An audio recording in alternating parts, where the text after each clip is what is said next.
Magandang araw mga pare. Ngayon tuturuan ko naman kayo kung paano magandang diskarte para mas pasarapin ang adobong bibe. Let's go!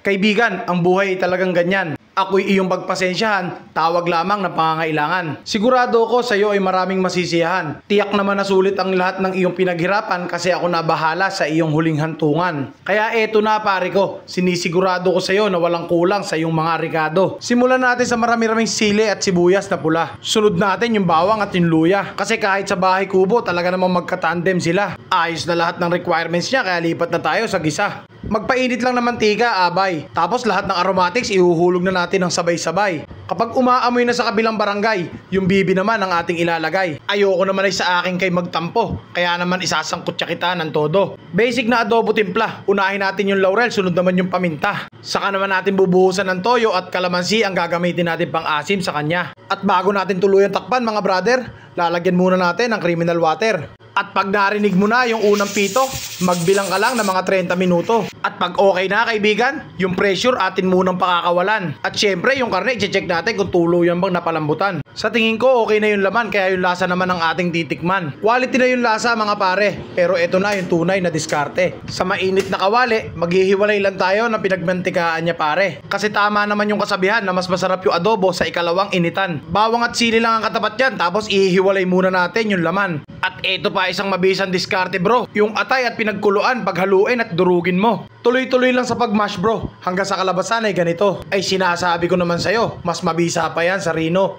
At okay na yan, hihintayin na lang natin ang sabaw niya ay tuluyang matuyuan. At eto na mga pare, ang kinilabasan ng ating kaibigang bibe. Yung aming usapan talaga namang ginampanan. Ako na bahala sa kanyang huling hantungan. At eto pa isang kukumpleto mga boss ko. Magsasangag tayo kung saan siya niluto. Kasi napakalasa niyan kaibigan. At gumagala pa yung espiritu ng bibi dyan. At kung nag-enjoy ka boss ko, pakipollow naman ako at pakishare yung video. Bye!